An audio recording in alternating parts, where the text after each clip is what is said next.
ధన్యవాదాలు అధ్యక్ష. తెలంగాణ రాష్ట్ర ప్రభుత్వం అత్యంత ప్రతిష్టాత్మకంగా తెలంగాణ రాష్ట్రంలో ఉన్నటువంటి 1 కోటి మంది మహిళలను కోటీశ్వరులను చేయాలనేటువంటి సంకల్పంతో ఇందిరా మహిళా శక్తి మిషన్ కింద వచ్చే 5 ఏళ్లలో ఒక టార్గెట్ పెట్టుకుంది అధ్యక్ష. రాబోయే 5 ఏళ్లలో ఆడబిడ్డలను 1 కోటి మందిని కోటీశ్వరులను చేయాలి అని చెప్పి ప్రభుత్వ లక్ష్యం అధ్యక్ష. సో ప్రభుత్వ లక్ష్యంలో బాగుంది అధ్యక్ష ప్రభుత్వ లక్ష్యం. కానీ ఇటీవల కాలంలో జరిగినటువంటి కొన్ని ఆర్థికపరమైనటువంటి బట్వాడాలు చూస్తే కనుక కొద్దిగా ఇబ్బందికరమైనటువంటి లెక్కలు ఉన్నాయి అధ్యక్ష. ఈ 1 కోటి మందిలో అసలు ఓబీసీలు ఉన్నారా, ఎస్సీ ఎస్టీలు ఉన్నారా అనేటువంటి ఒక లెక్కల ద్వారా మనకు అర్థమవుతుంది అధ్యక్ష.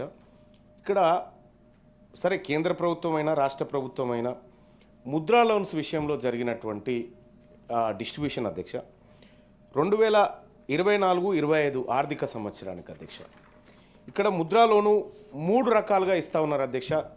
శిశు, కిషోర్, తరుణ్ అనేటువంటి ఇస్తూ ఉన్నారు అధ్యక్ష. ఒకటి 0 నుంచి 50,000 వరకు, ఒకటి 50,000 నుంచి 5 లక్షల వరకు, ఒకటి 5 లక్షల నుంచి 10 లక్షల వరకు ఇస్తూ ఉన్నారు అధ్యక్ష. మొత్తం 2024-25 ఆర్థిక సంవత్సరంలో 2024-25లో 1987 కోట్ల రూపాయలు ముద్రా లోన్ కింద డిస్ట్రిబ్యూషన్ చేయడం జరిగింది అధ్యక్ష. 1987 కోట్ల రూపాయలు పంచితే అందులో 1378 కోట్ల రూపాయలు ఓన్లీ జనరల్ కేటగిరీకి సంబంధించినటువంటి వాళ్ళకి ఇచ్చారు అధ్యక్ష. ఇక ఓబీసీలు తెలంగాణ రాష్ట్రంలో మెజారిటీగా ఉన్నటువంటి ఓబీసీలకు కేవలం 470 కోట్ల రూపాయల ముద్రా లోన్స్ చేయడం జరిగింది అధ్యక్ష.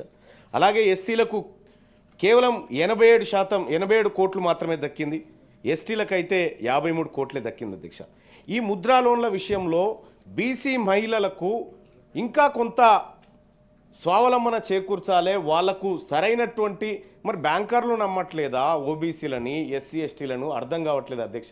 ప్రభుత్వం గ్యారంటీగా ఉండి ఇప్పుడు మనం మహిళా సాధికారత గురించి మాట్లాడుతున్న సందర్భంలో రాష్ట్ర ప్రభుత్వం తను బాధ్యతగా ఉండి ఓబీసీ, ఎస్సీ, ఎస్టీ మహిళలకు గ్యారంటీ ఉండైనా సరే వీళ్ళకు ఇస్తే వీళ్ళు పారిశ్రామికవేత్తలుగా కొద్దిగా ముందుకు పోయేటువంటి అవకాశం కనిపిస్తుంది అధ్యక్ష. ఇది జరిగినటువంటి అంశం అధ్యక్ష. ఇంకొక చిన్న విషయం ఏంటంటే అధ్యక్ష, ఇక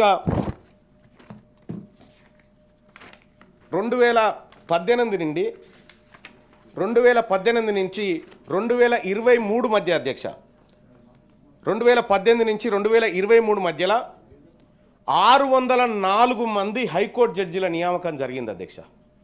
604 మంది హైకోర్టు జడ్జీల నియామకం జరిగితే అందులో అప్పర్ కాస్ట్ నుంచి 458 మందిని నియమించారు అధ్యక్ష. ఓబీసీల నుంచి కేవలం 72 మంది మాత్రమే నియమించబడ్డారు అధ్యక్ష. ఎస్సీల నుంచి 18, ఎస్టీల నుంచి 9, మైనార్టీల నుంచి 34 నియమించారు అధ్యక్ష. ఇక్కడ జ్యుడిషియరీలో అన్యాయమే జరుగుతుంది, లోన్స్ డిస్ట్రిబ్యూషన్ దగ్గర అన్యాయమే జరుగుతూ ఉంది. అంటే బీసీలకు, నిమ్న వర్గాలకు అందాల్సినటువంటి నిధుల విషయంలో కూడా రాజకీయ అవకాశంలో కూడా అన్యాయం జరుగుతుంది. కాబట్టి ఇప్పుడు చేసినటువంటి సోషియో ఎకనామిక్ సర్వే ఏదైతే ఉందో, కుల సర్వే, ఆ సర్వే ఆధారంగా రాబోయే 1 సంవత్సరం అంటే గడిచిపోయింది, రాబోయే 4 సంవత్సరాలైనా 42% వాటా ప్రతి దాంట్లో అందించాలి అధ్యక్ష. అలాగే ఓబీసీలకు ఎట్లయితే ఎస్సీ ఎస్టీ సప్లాన్ ఉందో ఓబీసీలకు కూడా సప్లాన్ పెట్టాలి అధ్యక్ష.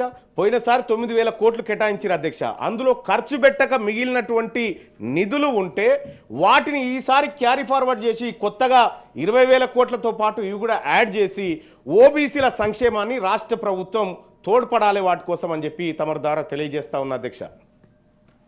ఓకే, కోదండరామ్ గారు.